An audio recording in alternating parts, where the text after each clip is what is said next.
ಇದು ಅರ್ಧ ಗಂಟೆ ಮುಂಚೆ ನೆನೆಸಬೇಕು. ಅರ್ಧ ಗಂಟೆ ಮುಂಚೆ ನೆನೆದಿದೆ. ಇದು ನೋಡಿ, ಈ ಥರ ಮೆತ್ತಗಾಗಿದೆ, ಈ ಥರ ಇದೆ. ಇದು ನೀರೆಲ್ಲ ಹಿಂಡ್ಕೋಬೇಕು, ಈ ಥರ ಹಿಂಡ್ಕೋಬೇಕು ಚೆನ್ನಾಗಿ. ನೀರೆಲ್ಲ ಹೊರಗಡೆ ಬರಬೇಕು. ಗಟ್ಟಿ ಹಿಂಡ್ಕೊಂಡ್ರೆ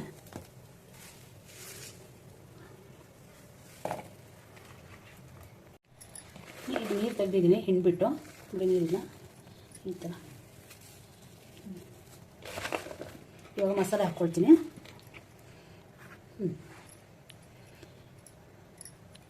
ಕಬಾಬ್ ಪೌಡ್ರ್ ಹಾಕ್ಕೋತಾ ಇದ್ದೀನಿ.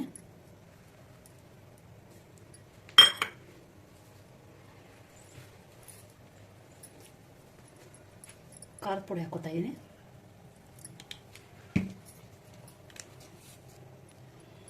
ಸ್ವಲ್ಪ ಉಪ್ಪು ಹಾಕ್ಕೋತಾ ಇದ್ದೀನಿ, ರುಚಿಗೆ ತಕ್ಕಷ್ಟು. ಬೆಳ್ಳುಳ್ಳಿ ಶುಂಠಿ ಪೇಸ್ಟ್ ಹಾಕ್ಕೋತಾ ಇದ್ದೀನಿ.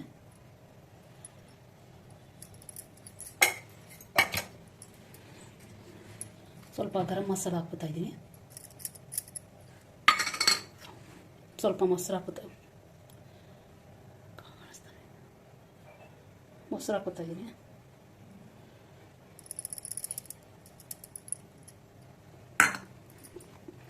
ಸ್ವಲ್ಪ ನಿಂಬೆಹಣ್ಣು ಹಾಕ್ಕೋತಾ ಇದ್ದೀನಿ.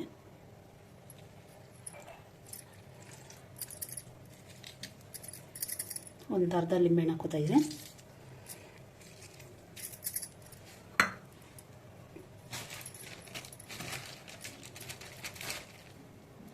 ಕಸೂರಿ ಮೇಥಿ ಹಾಕ್ಕೋತಾ ಇದ್ದೀನಿ.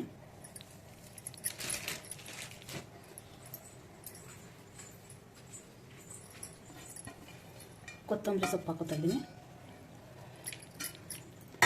ಇದೆಲ್ಲ ಹಾಕ್ಬಿಟ್ಟು ಕಲಸೋಣ.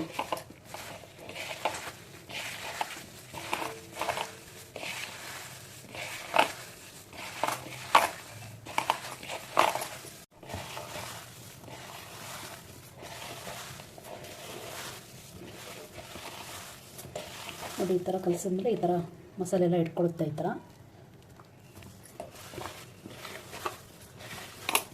ಈಗ ನಾನ್ ವೆಜ್ ತಿನ್ನಲ್ವಲ್ಲ ನಾವು, ಈ ಥರ ಸೋಯಾಬೀನಲ್ಲಿ ಮಾಡ್ಕೋಬೋದು. ಚೆನ್ನಾಗಿರುತ್ತೆ, ಮಾಡಿ ನೋಡಿ. 10 ನಿಮಿಷ ಬಿಡಬೇಕಿದೆ ನೆನೆಯೋಕ್ಕೆ. ನೆಂದಾದ್ಮೇಲೆ ಆಮೇಲೆ ಎಣ್ಣೆಯಲ್ಲಿ ಫ್ರೈ ಮಾಡೋಣ. ಬಾಣಲಿಯಲ್ಲಿ ಎಣ್ಣೆ ಹಾಕಿದ್ದೀನಿ, ಎಣ್ಣೆ ಕಾಯ್ತಾ ಇದೆ. ಈಗ ಸೋಯಾಬೀನ್ ಕಬಾಬ್ಗೆ ರೆಡಿ ಇದೆ. ಮಸಾಲೆ ಎಲ್ಲ ಹಾಕಿ 10 ನಿಮಿಷ ಆಗಿದೆ, ನೆಂದಿದೆ. ನೋಡಿ, ಈ ಥರ ಗಟ್ಟಿಗಿರಬೇಕು.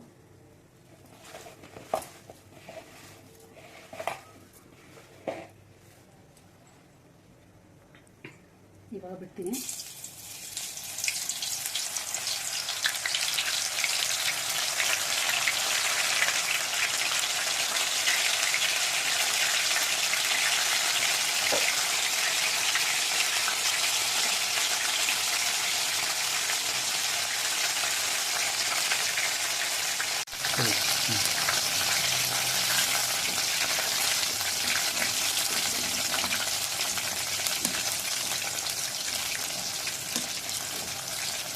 ಮೀಡಿಯಮ್ಮಾಗಿ ಇಟ್ಕೊಳ್ಳಿ ಸ್ಟವ್. ಮೀಡಿಯಮ್ಮಾಗಿರಲಿ.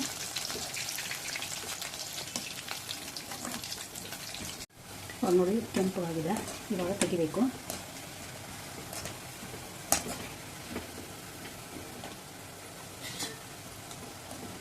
ಸಾಕಿಷ್ಟು ಕೆಂಪು ಆಗಿದೆ.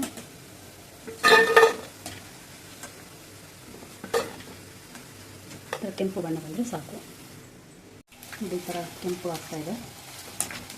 ಶ್ರಾವಣದಲ್ಲಿ ನಾನ್ ವೆಜ್ ತಿನ್ನೋಕ್ಕಾಗಲ್ಲ, ಚಿಕನ್ ಕಬಾಬ್ ಎಲ್ಲ, ಅದಕ್ಕೆ ಈ ಥರ ಮಾಡ್ಕೋಬೇಕು. ಸೋಯಾಬೀನ್ ಕಬಾಬ್ ಮಾಡಿಕೊಂಡ್ರೆ ಚೆನ್ನಾಗಿರುತ್ತೆ, ಟೇಸ್ಟು ಚೆನ್ನಾಗಿರುತ್ತೆ. ನೋಡಿ, ಹಿಂಗೆ